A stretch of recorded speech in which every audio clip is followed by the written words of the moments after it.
Hello and welcome sa panibagong kwentuhan kung saan pinag-uusapan natin yung mga lighter topics ng SEO.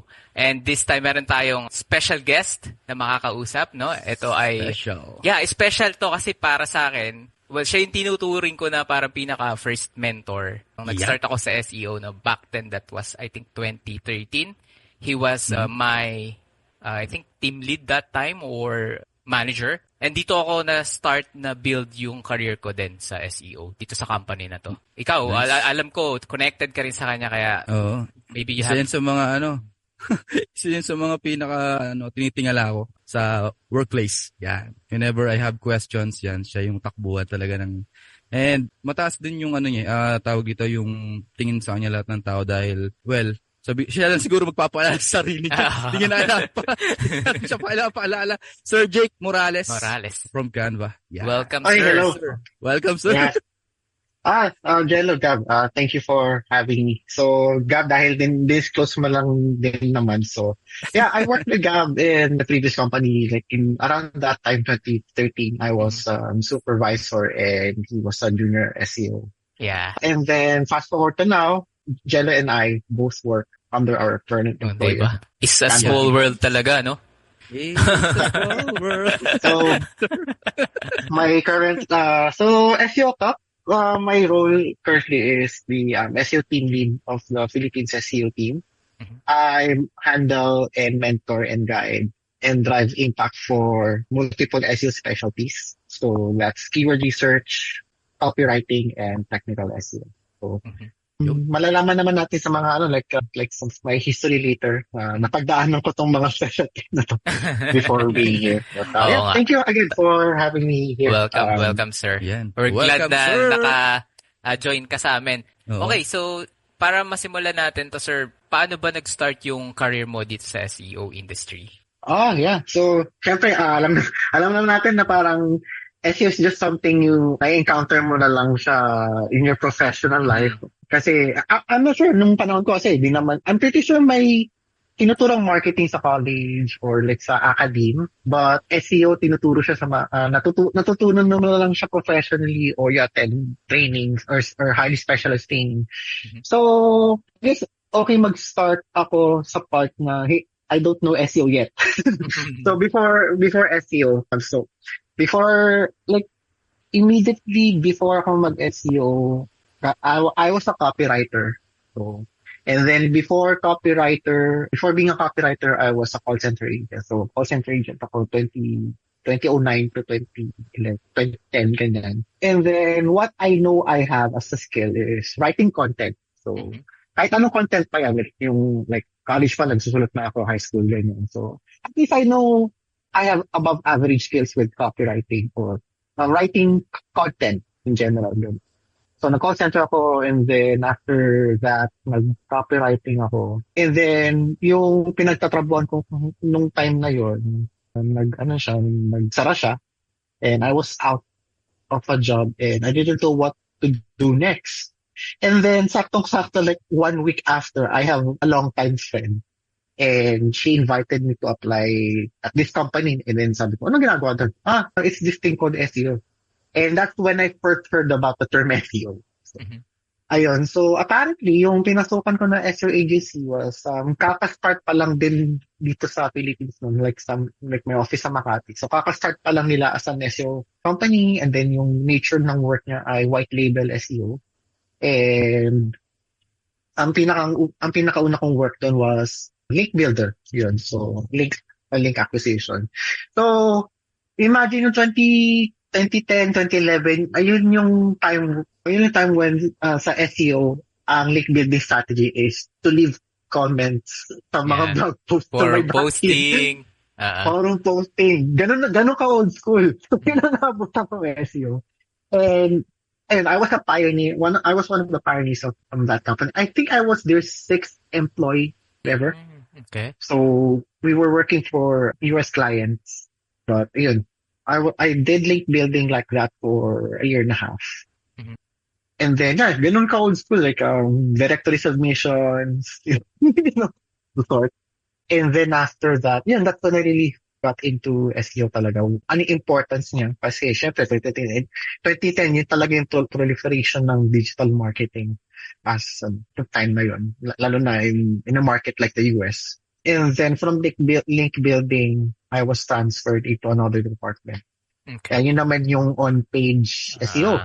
Yeah. So this is the time na, sir, na parang so when tagpo tayo, Gab. Yeah. Pero Um, nung dun sa company na yun din, I was, thankful din kasi yung ina-apply ko before is web development. So, napunta ako sa on-page, kaya dun nagkaroon tayo ng encounter. Naalala ko dun maganda yung environment that time. Napakasaya, maraming friends, no, sa on-page team. medyo quirky. Quirky talaga yung team natin nun. Mm. And then I think in format more format term nowadays, we were parang kasi iba yung term natin for junior SEOs ng time na yun, ano. Iba yung Iba pa. official job description, official job title, kumbaga. But I think that's since you're collaborating, you're helping us with SEO, making things efficient for us as specialists nun. So I could consider na you were junior SEO specialist nung time na yon. Mm. But I think yun nga parang you had the team, I think 5 ata kayo nun na junior SEOs, and then we were and then you have the web developers, and then meron kami na specialists na may project management din kasi we talk to clients via email. Although not as much as yung, di ba, may sales team pa tayo. Meron pa. Mm-mm. Yun, but that's when I continued to learn SEO pa, like, okay, ang tagal ko sa off-page, sa link building, and then ngayon nag-on-page ako. So, yun, content instructions, like, basic lang na tech SEO, ganon. And then, after a while, I think one thing led to another sa company na yun, Gab. I think, I'm not sure if you were still there nung time na yun when they started to get spun off into a different company. I left. Baka wala na ako that time. But, eto ba, gusto ko i-confirm kasi after, did you get a chance to be a web dev doon? Yes. I was, like, after 6 months ng on-page, nag-web dev agad ako. Yun. So that's one thing that I was really impressed about you, na parang even I couldn't do web development. I want to, but I think sobrang limited yung opportunity kong time na yun. But, limited siya in a way na at least nag-focus ako sa SEO specialty. And sa side mo naman, you have that flexibility naman to go from SEO to web dev. So parang now you're more well-rounded. So congrats tayo. Thank you. But yun, I left in 2015 and I joined a competitor company. So, okay. Ganun. So, parang hindi naman din ako nabakante ng matagal. Parang just a few weeks after, I think after a month ata. So, I joined naman in 2015. Mm-hmm. As a senior SEO specialist naman ako doon. So, doing senior SEO special stuff. But that's when nung time naman na yun, 2015, that's when I start to get introduced to the community itself. Mm-hmm. Kasi the company was well connected with the broader, wider Philippines SEO org. And my boss was very well known. My boss was very well known. Marami siyang speaking engagements, and he was really well connected, and our company was occasional sponsor or supporter of these SEO events that we go to time na yun. So that's when I really got introduced to the SEO or yung community of SEO practitioners of different facets.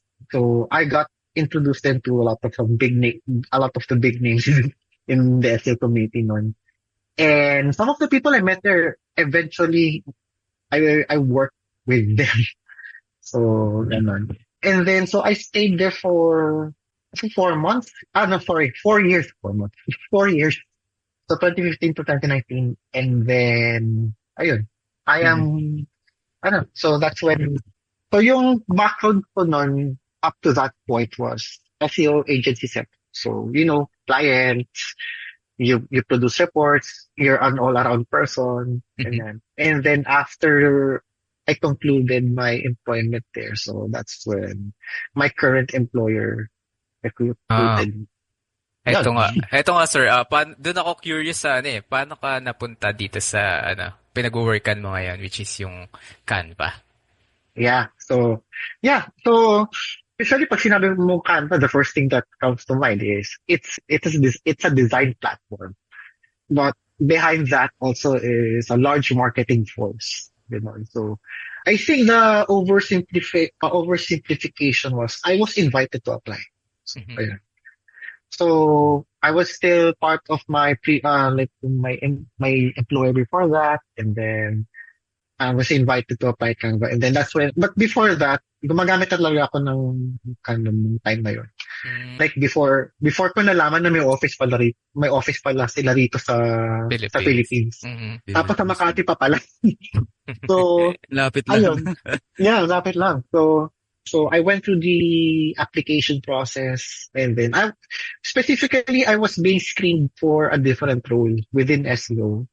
And then after I completed the recruitment process, they hired me as a team lead.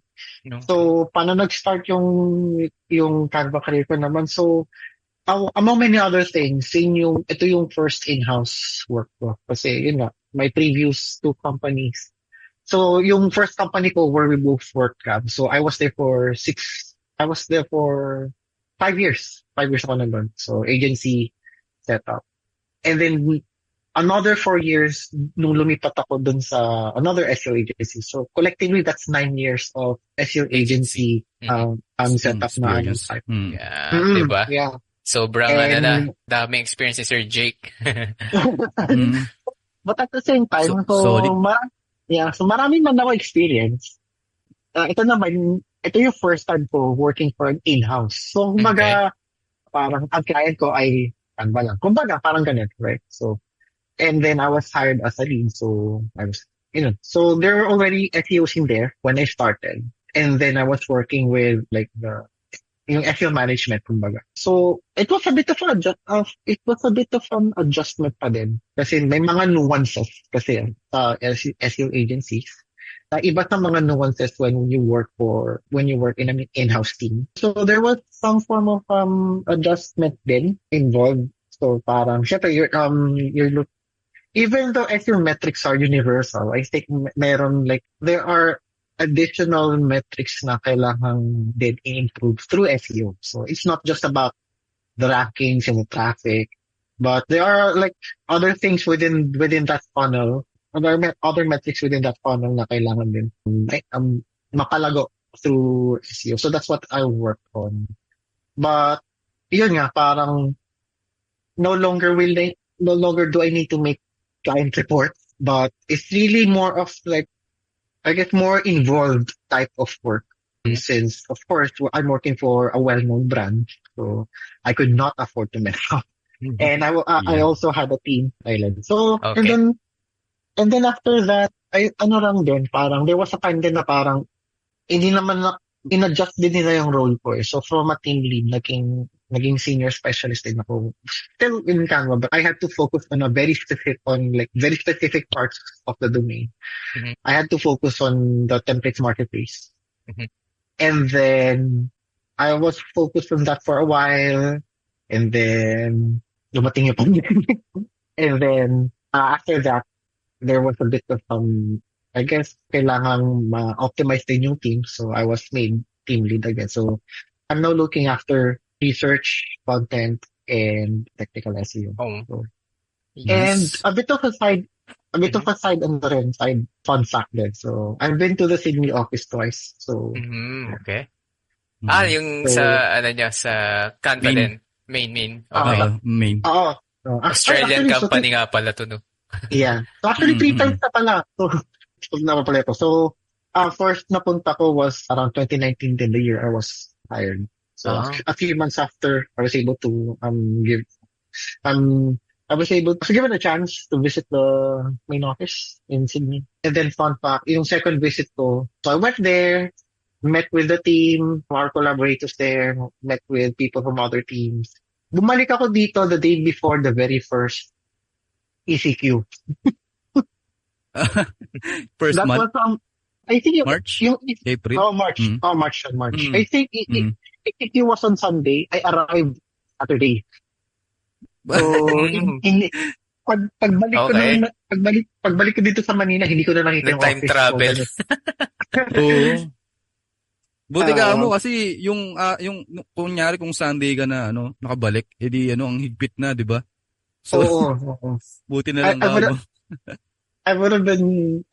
I would have got stuck in Sydney. Mm. I guess it's not exactly bad thing, but I don't know. Yun, hindi ko na nakita yung office na. So, for a couple of years. Mm. But, Sir, may yeah, tanong, may Yeah, sure. sorry, Yeah, go nakita kita. Yeah, Tawag go ito, ahead. what made you stay sa SEO? Kasi after na nung, 'di ba, call center tapos nag-copyright ka, tapos nag-SEO ka na dire-diretso for 9 Yeah. years tapos Mm. sa Canva. What made you stay sa SEO? What made me stay. So, for context na parang gusto kong isa-summarize yung career journey ko. I've been doing SEO Mm-mm. for 15 years na. Oh, tagal na nga. Tagal na. Tito na talaga si Oh. Tito.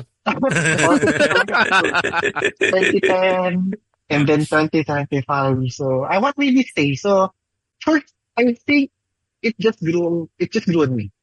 I get some personal background na rin. I don't mind telling naman. Na I'm an undergrad. So, I'm a computer science undergraduate. So, and then I started doing odd jobs. And then I did, call center and then copywriter for a marketing agency and then SEO. So what made me stay? So I think it's just because na parang, I guess just the experience na parang, I was given a lot of opportunities to grow within the industry. Not just within the companies I work for, but within the industry itself. So I've seen changes. Dati, di ba, ang buzzword pa nun ay Google Panda, Google Penguin, Hummingbird, whatever. No. The algorithms and all of that and how the teams are set up and the SEO strategies around it.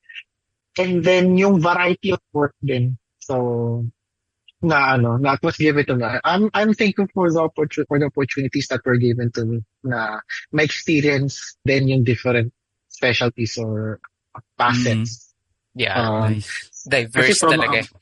Yeah, from link building, and then I did copy editing, and then on-page SEO, and then technical SEO, and then konting side ng project management, and then now as a mentor. So Nice. it's what made me stay really like the continuous experience, and parang, and I guess I'd still be doing SEO for a while.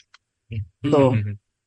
Kasi, It's just not, parang dumalang lang sa point na parang I was really like going with the flow, whatever challenge na kailangan kong lagpasan, and whatever opportunities that the industry's been giving me, tatanggap ko siya. So, I think it's just the opportunities to grow, and domino effect siya eh. I was given the opportunity to grow in the industry, and at the same time, it also, syempre, domino rin siya sa personal ko, no? Parang, nagkaroon din ako somehow ng abundance sa result. So, kasi, always thankful sa industry. Yeah.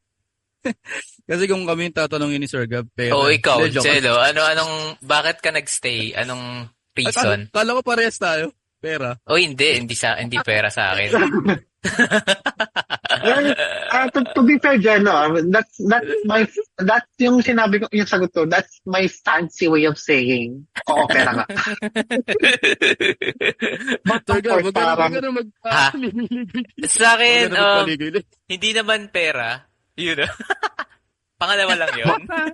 Hindi, yung Pangalawa. una kasi is that, parang, kasi napunta rin, same nung kay Sir Jake, yung sa mga challenges. Yun talaga yung parang, I think, nag-push sa akin hanggang aralin ko yung bawat, aspects eh. Kasi kung hindi naman ako na-challenge, di ko rin yun gagawin. So, I think that's normal para sa mga SEOs na na-challenge and then gusto yung challenge. Tinutuloy nila and then mas bigger yung nagiging responsibility nila katulad ni Sir Jake. Ngayon, na siya? Yun nga, team lead and then mas malalaki na yung projects na hinahawakan.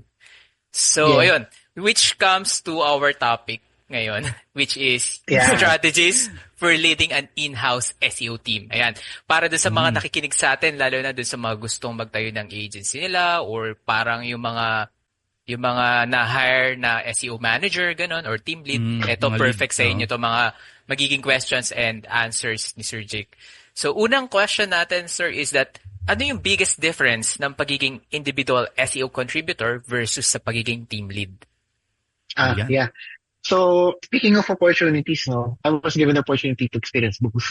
Both, okay. So, and parang I usually say it's still different strokes for different folks. So, depende talaga sa sa very specific nuanced path mo as a contributor and or as a lead. But as a contributor, na-notice ko, well, comparing the two, parang with an SEO contributor role, ang pinaka-important talaga na investment na kailangan gawin ay yung expertise. Kasi you're the reason why a website will be performing or not performing organically. It's really the expertise that you really have to invest into. Like yung knowledge mo with SEO and the strategies and how to apply them. And yung flexibility rin, adaptability din. So as contributor, as a strategist, yun. I think ang maisip ko ng proper term is as strategist. So as a strategist, you really have to be easily adaptable to different situations that will require expertise. So if, for example, you were given an e-commerce site, no? So syempre may mga nuances yun, how to optimize your product pages and then how to scale your SEO, lalo na kung malaki yung website. And then what happens if an algorithm comes in and tanks your website or someone else nakunod, makasira ng website to, and then nawala yung organic equity na pinagtrabahuan mo in the SEO. So you really have to be always be on top when it comes to your expertise and the strategy. So it's really like the what, the why, and the how. So, yun talaga investment mo. So, and I've known some people na they would rather stay as a subject matter expert kasi yun ang nakakapagbigay sa kanila ng fulfillment. So, and well, that's good. It means to say, like, you'd like to be the go-to person for everything SEO. So, that's it. As a strategist, you really have to bank on your experience and expertise. Ganyan. Okay. So, as a team lead, so merong additional layer yan kasi parang nasa sa kamay mo din ang success ng ibang tao, which is the people that you lead. Ganun. So ang additional layer dito is yun nga, parang ano naman yung attributes mo as a lead, are you the boss kind of lead or are you like the people kind of lead, parang ganun. And sa role ko ngayon, parang dito ko lang, and yung, kahit naman dun sa like first SEO company ko, kung ginawa nila akong supervisor doon. So, kumbaga on the field lang din ako natuto how to lead a team and how to mentor individuals. So, ang additional layer doon is, well, of course, dapat may expertise pa din. Siyempre, you're the person people who would look up to. Sir, anong gagawin natin? Meron tayong ganitong issue o meron tayong ganitong situation. So on and so forth. So, they would rely on your expertise. So nandun pa rin yung dapat hindi nawawala. But ang difference is there's now an additional layer din. And depende din sa responsibilities that are required of you as a lead. If you're required to mentor a team, if you're required to grow their talent. So that's another facet then that you have to invest as well. So I know there are different kinds of leadership and I can say naman na wala akong formal up to a certain point or up to a certain degree wala akong formal leadership. And kung meron man, ito ay mga ad hoc trainings, ganyan. So, naalala ko sa company namin ni Gab, nagkaroon kami ng session around change management. So, that's when doon ko narinig at natutunan yung change management for the first time. So, how to navigate through changes. Ganyan. Yeah. Importante pala yun sa mga companies, yung change management topic sa HR. Kasi, change will always be uncomfortable Mhm. until you manage those changes. So as a contributor, as a strategist, you really bank on your experience and expertise. And as a team lead, there's an additional layer of being self-aware that you have a responsibility to grow your team. So, kumbaga, you're now not doing SEO for yourself or for yourself in the company. Mm. You're not doing SEO for yourself in the team that you lead. I think Nice. yun ang difference nun. But I always want to highlight that not one is better than the other kasi I've seen people who really thrive as subject matter experts. And I think it's because, for example, na-realize nila maybe leading is not their thing. Yeah, So, minsan may mga and I, ganun, no? Na mm, mm, tao mm. na magagaling sila, oo, pero yun nga, hindi sila marunong mag-handle. Like, na-experience ko din to nung first time ko maging SEO manager, parang nahirapan akong i-duplicate yung sarili ko or, ituro yung mga knowledge na natutunan ko over other people. Pero ayun, ano ba yung pinaka-importanting leadership skills na dapat nilang taglayin para maging isang magaling na team lead? Di ba may mga hindi nga talaga, hindi man lahat Mm. kayang maging team lead. Mas prefer nila na maging subject matter expert. Yeah. Mhm. And then there are people like me din na nag-thrive sa lead kasi that's where I get my fulfillment eh. Kasi in my 15 years of SEO journey, parang it took me a couple of years bago ko nahanap kung ano yung nagiging source ng fulfillment ko. So, I guess, quick circle din sa tanong ni Jello kanina, what makes me stay in SEO? I think in my role, it's the fulfillment of growing the talent around me. Nice. So, pinaka-important leadership skills, I'd say at the end of the day, you're working with other people and they have their uniqueness, they have their own nuances, they have their own quirks, and, depending on how large or how small your team is, you're still working with a diverse set of people. So, for me, at the end of the day, you're working with other people. That's why, I guess yung primera klase talaga na maintain na leadership skill ko is empathy. So being able to empathize with each of the individuals in your team. So you always have you don't necessarily need to always agree with them, but understanding them, listening to their needs, listening to their opinions, and valuing their thoughts, and ensuring that may mga darating naman yung time na you won't see eye to eye with the people you work with. But I think if there's really like a strong endeavor to meet in the middle ground, so they're willing as a lead na you're working for the company in behalf of your team. It's always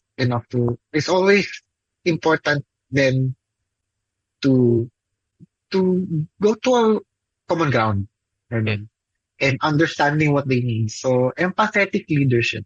I Yeah. think that's just my leadership style. Well, I can But- attest to that, Sir Jake. Kasi, syempre, na-experience ko din. And I would say, napaka-impactful ng sometimes yung mga words na nanggagaling sa leaders para kung Yeah. ano yung magiging, like, vision or kung ano man yung plano na gagawin ng nasa under mo. Like ako, meron akong naalalang word na sinabi mo sa akin before na like every time na binibigyan niyo ako ng challenge or ng task, parang gumagawa ako ng way para gawin yon. And that's been my motto until now na every time na may challenge, I think I can do something about it. I'll try my best, ganun. Alright, thanks. It's natutuwa akong marinig kasi parang at least meron kang takeaway from our time together. Yeah, that's been my motto. But at the same time then, dapat with empathy, it also comes with direction kasi you were assigned a role as a lead. So that means you take point on behalf of your team. So there always needs to be some form of firmness and direction. So I think there's really like, at least with I'm just speaking from experience, of course. There really needs to be that perfect balance between understanding their needs and in your best possible way, in your best possible effort, get the team to rally. You rally your team and pursue what needs to be pursued. Pursue the common path, kumbaga. So, kasi they would rely on you. They are trusting their path to you as a lead. So, leading with direction then and being firm with it, giving them like a clear sense, clear vision, clear direction. Okay, for the next following days, these are the goals. We pursue them, and it doesn't stop with just telling them what to do. You have to then support them. So, I think that's how you get to have that balance between empathy and also in parang setting clear directions for them. You always you have to be an advocate for them, but at the same time, since you are working towards a common goal and you are entrusted with the expertise to lead a team of diverse members, you have to have that clear direction. Kasi magre-reflect yun sa team eh. So, Yun. ganon. Being empathetic, but at the same time, setting clear goals that or at least, and setting a clear direction for them to pursue. So, ay important din na you set meaningful goals for your team. And if you're mentoring every single one of them, so you set meaningful, challenging, and fulfilling goals that they could work on. And making sure that they stick to their goals. So, yun. Okay. Empathy and direction. Alright. Nice. Take note yung mga nag-lead dyan. Yan yung pinaka-importante niyong Tama. gawin palagi. Well, sir, paano mo naman hinahandle yung mga team collaboration? Like, for example, pag nagkakaroon ng mga conflict, ganyan, sa strategies or sa team. Oh, yeah. So, my experience tells me that talagang well, looking back at my experience, parang I've had a couple of conflicting din and minsan disagreeing stance din. Minsan with my own leads and parang with my own manager minsan hindi kami magkasundo. And sometimes then may mga within the team, again, like I mentioned earlier, parang you're leading a diverse team of individuals na may kanya-kanyang strengths, may kanya-kanyang expertise. And then I think it's i-reiterate ko lang yung sinabi ko earlier. Parang, at the end of the day, you're looking at the same goal just from a different angle. So, Okay. iisa yung motivation nyo eh. In the case of SEO, parang better organic performance. Dapat always uptrending yung mga metrics na minimeasure nyo for success. Nagkataon siguro na yeah, like in my case, may times na I see technical SEO differently from an expert in my team or even from my manager, for example. But I also understand that we're looking at the same goal. We're just looking at it from different lenses. And how I handle differences like this is, it starts with communication talaga. You communicate with differences not because you have something against them. Or I don't think they have something against me. That's why they would disagree. Kadalasan talaga, sir, sa mga technical recommendations nagkakaroon ng parang quarrel. Yeah. Kasi minsan may pinanghahawakan tong isa na merong siyang strategies na gumagana and then the other one also has. So, yun, dun sila nagka-clash minsan. And even the three of us here, like Gab and Jella, pretty sure we have different. I know there are like a common practice SEO na alam natin lahat. But I'm pretty sure yung nuances nun, for example, bigyan tayo ng isang website and then optimize natin yan. I'm pretty sure you have a strategy that's a little different from my own, that's a little different from Jello's strategies, and then, for example, ganyan. Mangyayari yun sa team ko, mangyayari yun between me and my manager, for example. It's really important to open platform to communicate everything. So, I do some practical things. I mean, when I say practical, talagang like one practical thing that I do is start a doc. So, talagang mga docs natin na highly collaborative na in nature. You have Google Docs and syempre, pag ko na rin yung Canva Docs. Na highly collaborative, real-time collaboration. So, parang okay, I would ask my team okay, I need to hear more of your strategy. Put them in the doc. I'm going to read it. Leave some comments. Okay. Ganon. And then usually sa comments, like when you see each other's strategies, that's when you funnel down na, oh, actually, magkakaroon talaga kayo ng middle ground. Mhm. Or, kung talagang hindi, parang, okay, let's try your strategy. I guess within controlled, of course, you need to do experiments within a controlled environment, diba? But how I handle it is to really getting everyone together on the same page and listening. Kaya important lang yung listening skills eh. Parang, you listen to them, see what they think of things, be open to conversations, put them in a doc, and then see how you can then refine it. Kasi maganda rin na may diversity of strategies eh. Kasi that's also how I learned din eh. Even up to now, sometimes may matututunan akong bago from my senior team members. Minsan may matututunan din ako kay Gerald, mo na alam. So, Madami Yeah. yan, madaming Ah. baon yan. oo. And then, parang meron siyang ini-introduce na something new. Oh, okay. I haven't seen this before. Or, syempre ako as a lead, I need to make sure that I contextualize all strategies in behalf of what works within Canva specifically. Ganyan. So, Mm. you might have conflicting or different view of things, but if you really flesh it out and then funnel it down into something that eventually will become agreeable for everyone. So, and that's how I Nice. handle team collaboration when you have differing views. So, Mm. gather them together. Para kahit async communication pa siya or put everything in or just, even in a call. Kasi that's, when you hear something different, it opens paths to learning din eh. Na at the end of the day, hopefully they'll learn something new from me or I will learn something from them. And minsan nga, dito ko nare-realize minsan, Gabangelo, na old school pala akong SEO. Parang, generally, I feel like the old ways are the best way. Sa Parang, bagay. Mm. parang minsan Balik- may mga rin, parang naisip ko rin, why fix something that's not broken, for example?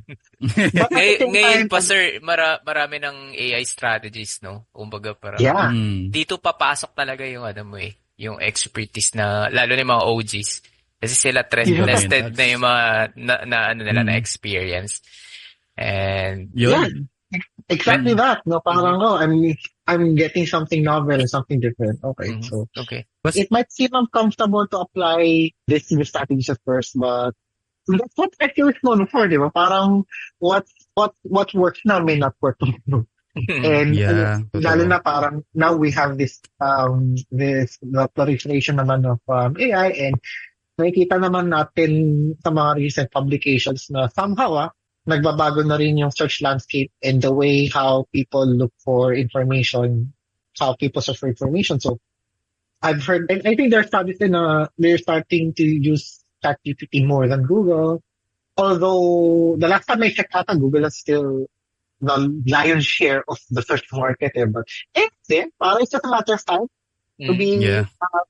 and it is responsibility natin as SEOs to be proactive rather than being Yan. reactive. Mm-mm. And Basta ang dahil importante, Yeah, go, Jello.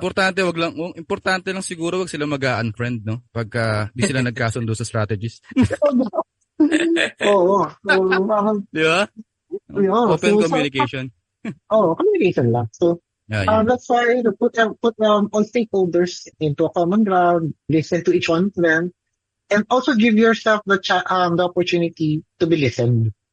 And then at the end of it, parang you iron out the differences. Kasi again, wag natin kalimutan na we have the same goal.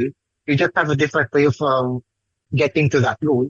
So it now then it's but if combine natin yung strategies natin, or maybe let's try yours first.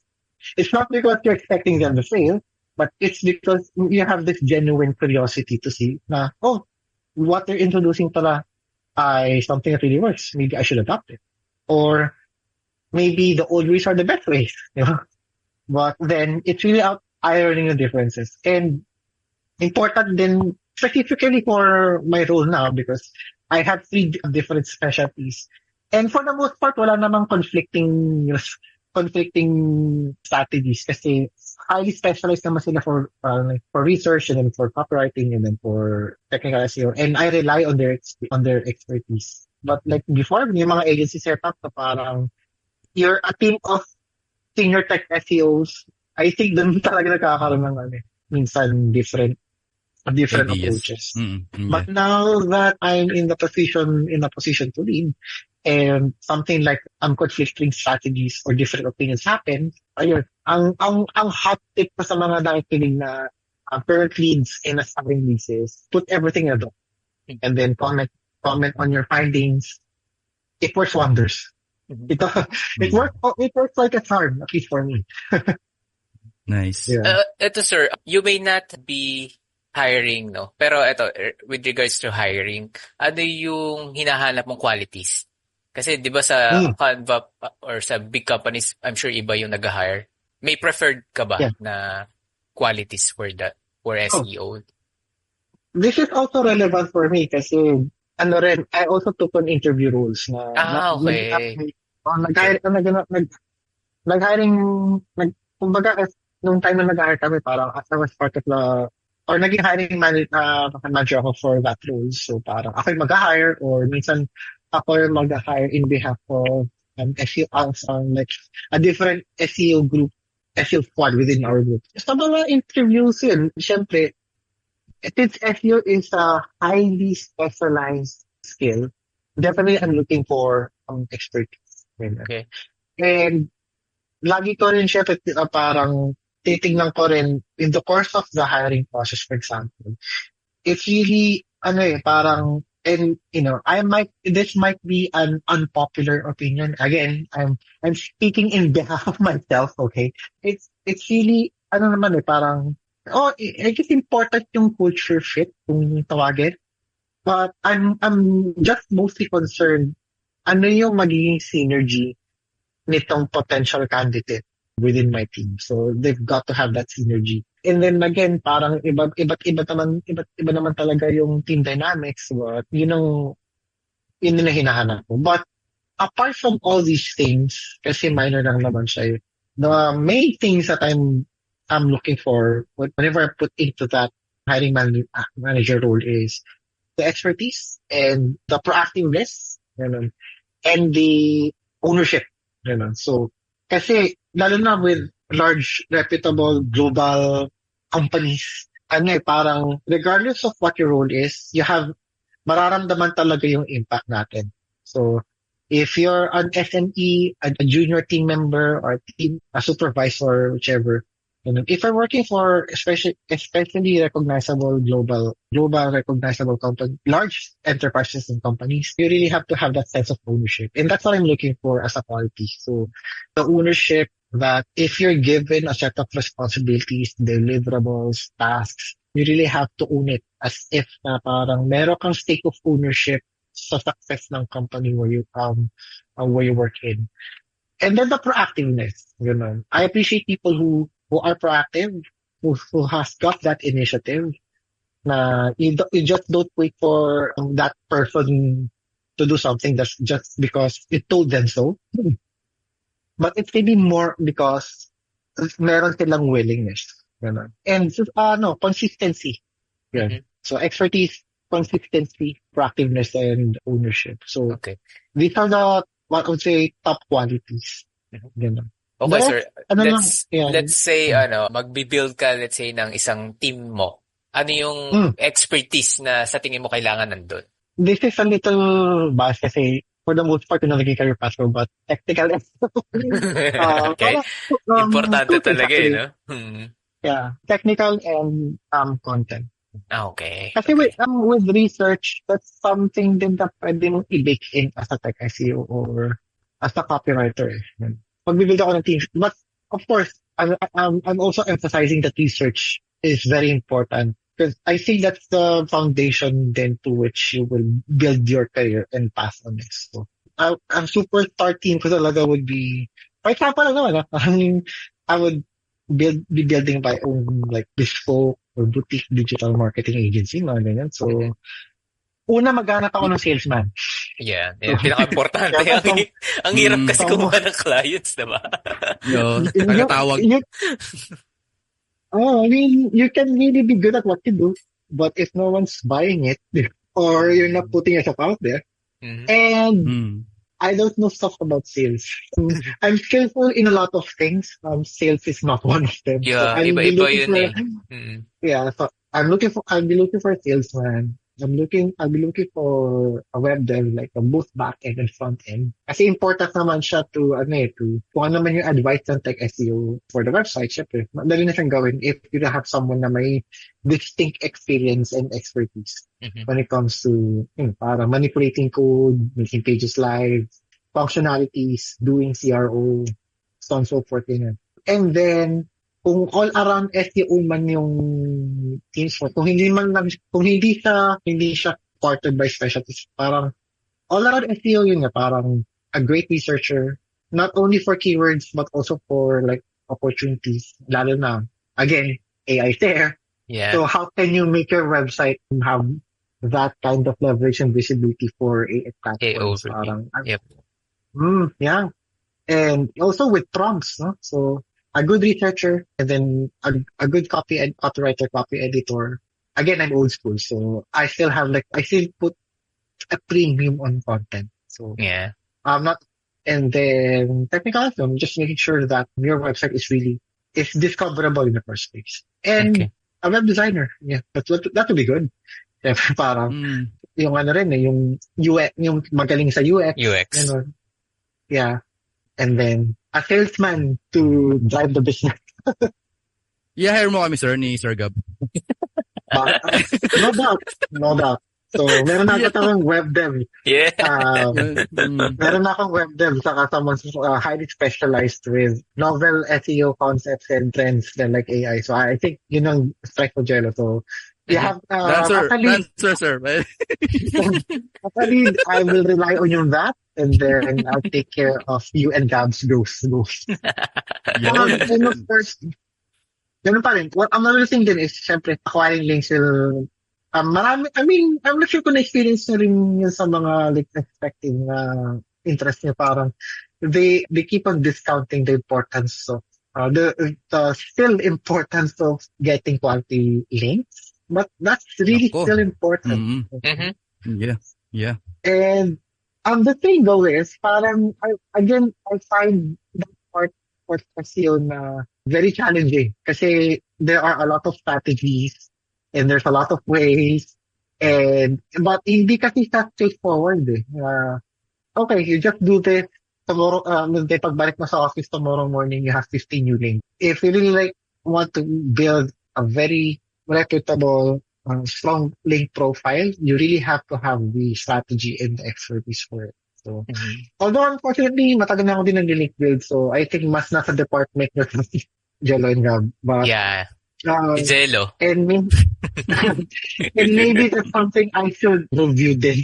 Mhm. Pero at the same time, parang nag-invest na kasi ako ng time ko as a team lead. I still do tech SEO once in a while. I think I can still do levels of copy editing and research. I can still do a very decent research.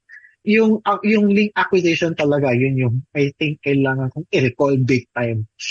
The last time I did link building was, again, panahon pa ni Google Panda and Peng. And that was like what? 2010, 11, 12, 13? 12. Si Panda. Si 12. Penguin. Si Penguin sa links. Oo. Penguin, oh. Pero ano nun, Gab? Meron pa nga tayong pa-t-shirt nun. Meron pa rin ako na din. Nakikita ko pa din. Hindi ko na sinusuot kasi maliit na sa akin. Actually, oo. Sa akin din, maliit na, tapos medyo nanilaw na. Nanilaw na. So, naluma na. Pero nalala mo yun, may panda, may penguin, may hummingbird, tapos may search bar sa baba na. But yeah, good times. But yeah, yung qualities talaga ay yung expertise, attractiveness, and leadership. Okay. Siguro last question na lang, sir. And I think madami nang natutunan itong mga nakikinig sa atin, lalo na dun sa aspect nga ng team lead, no? And ako rin, nakikinig lang din ako kasi actually meron din ako minamanage na team ngayon. And Yeah. I think i-implement ko yung mga sinabi mo, like yung sa proactiveness, yung yung async na paglalagay Yeah. ng strategy sa document. Kasi usually SOP na ginawa ko lang yung sinusunod nila, and I think yun nawawala ng collaboration kapag ganun. Nawawala Mm. sila ng ways on how they can express their strategies to yun. Isa sa mga nakuha kong key takeaways. Anyway, ano yung mga best advice na gusto mong ibigay sa ating mga nakikinig, lalo na kung gusto na maging SEO team lead sa future? Advice. Yeah. Okay. First is patience. You have to be patient. Lalo na sa industry natin na sobrang rapid ng movement. No? No, rapid ng movement, and there's a lot of things to do. Hindi tayo naubusan ng gagawin. And lalo na with the grind na, I think lalo na sa setup ng Gaman Jello na, you have your endeavors then. Well, at the same time, one virtue talaga is patience. Kasi if we're talking about being a team lead and leading a team, again, you are working with a diverse group of people. Each of them have their own individualities, nuances, quirks, needs, ganyan. Yung learning, ganyan. Are they a fast learner or do you need to guide them all throughout? So, patience talaga. And kasi magko-context switch ka din. Context switch meaning para, okay, you work on one thing and then you context switch to another thing. And then you mentor one person and then you context switch to mentoring another type of person. So, patience talaga. And then some other advice is presence. Parang they need to feel your presence talaga. Parang always be there for them, advocate for them, support them. If they feel that, if you see that they underperform, you make sure that you have a conversation about it. Kasi one of the things din na encounter natin as leads is sometimes we need to have those uncomfortable conversations about underperformance or someone in the team not perform up to how you expect them to be. So, with patience also comes din na talagang yung presence din. That you're leading them, you're supporting them, and you really have to be more self-aware. You don't want to end up being a micromanager or bossing them around. I don't think that's healthy for the team. And that will also reflect din sa performance din nila. If they're not happy with the leadership, it will then reflect them. So have that patience then and the presence. And then in terms of SEO, in terms of our industry, our line of work, where everything is a constant change, you'll always have to be on top of the game. So what are the new things out there? Ang isa pa sa ginagawa ko, medyo old school to, but still works for me, is I use an RSS feed tool. So nakasubscribe ako sa majority of major SEO publications, and then nag-aanap ako ng time to read what's on the feed. Yeah, it keeps me updated. It keeps me to ensures then that I'm still investing in my expertise, even though medyo iba na yung focus ko. Ang focus ko talaga ay growth eh. But still, at least it is up to us then to make sure na hindi tayo mapag-iwanan ng what's going on. Ano yung best practices for, or lalo na kayo, what's the best practices nowadays? Lalo na, we're now having to optimize then for AI platforms. So, out of the box thinking then. So, research then, constant research. Parang every day is still a learning experience then. So, that's something that we need to invest. And another practical advice then is, take some leadership courses, learn from other leads as well, and then apply it sa dynamics ng yung team. Yun, ang old school nga nun, sir, no? Yung RSS feed. Yung it was for me. Kasi parang instead of me opening 25 tabs to read them one by one, I have them all digested in one tool, in one page, and then I just read through them, and then, ayun. Another thing then is yung ensuring that you should be a reflection of the team. You should be a reflection of the team na you want to see. Mm-hmm. Parang, di ba parang kasabihan din na parang be the change that you want to see in the world. So, parang ganun din. Okay. So, it starts from within. And that's why, apart from leading a team, it's also important yung personal leadership. How you lead ako, how I lead myself, ganyan. Ano yung work ethics ko, ano yung behavior ko, so on and so forth. So, ganun. Ayun. So, invest your time in the team because you'll be working with them. Okay, yun. Thank you. Salamat Thank sa you, Sir Jake. napaka-meaningful, insightful na mga tips mo, Sir Jake, para sa mga aspiring SEO team lead, no? Yun, meron ka ba, And mga gustong i-promote or saan ka ba nila pwedeng i-follow? ngayon sa LinkedIn lang, just look for my name, Jake Morales. I think maraming Jake Morales sa LinkedIn, but you'll know it's me if it's someone from Canva. So, Yun. Yan. ayun. But Sir, at the same time then, Jalop, go. Ay, sorry. May last Yeah. question ako, sir. Sure. Sir, lights on or lights off? Sa pag-SEO audit. Ano, Iba lights on, nakakabuo sa... lights on ako. Kasi, tulad nito, ngayon, we're talking. So, nakabukas yung dalawang ilaw ko. And also, ang work mode talaga, as much light as possible. Kasi, Oh. it kind of gives me that, yung parang passive energy ba na, I need to work on something. So, I need to be awake. Okay. Yun. Pero pagka, one of the things that I do, like outside the festival na to, parang, I also do video games din and some research din. So, medyo didiliman ko yung ilaw. Lalo na pag game mode. Ayun. Yan. Team light pala, di ba? Dark mode na. Dark mode na. Oo, dark mode na. Ganun. So That's guys, why lights on minsan, na, lights on. Lights on. Kumbaga, lalo na ngayon, some workplaces now have the flexibility to work from wherever they want or hybrid or remote setup. So, at least pag nasa bahay ako nag-work, as much as possible, binubuksan ko pa rin yung mga ilaw ko kasi I need to emulate that sensation of productivity. Nice. Tsaka Pero mahirap magtingin ng error sa screaming frog kapag lights off. Ako naka-lights off eh. Tsaka medyo may konting, din yung mga mata ko eh. So, Okay. pagka naka-lights off ako tapos naka-blare yung white screen sa mata ko. So, sumasakit ulo ko. So, kailangan may ilaw sa likod. Well lit, kumbaga. So, Yan. ang lights on ay natatapos sa, natatapos ang lights on sa end of work, or end of the work day. So, once you enter work, dim your lights, ng background, YouTube, whatever, make your dinner, and then everything else you do. At least ako, and this is something I want to share din na parang, I'm fascinated with lighting talaga in general. So, karoon ako ng sarili kong place. Ngayon, parang aesthetic sa light. So, even yung gaming PC ko, may mga LED. LED lights. It doesn't make me a better gamer, but I like lights.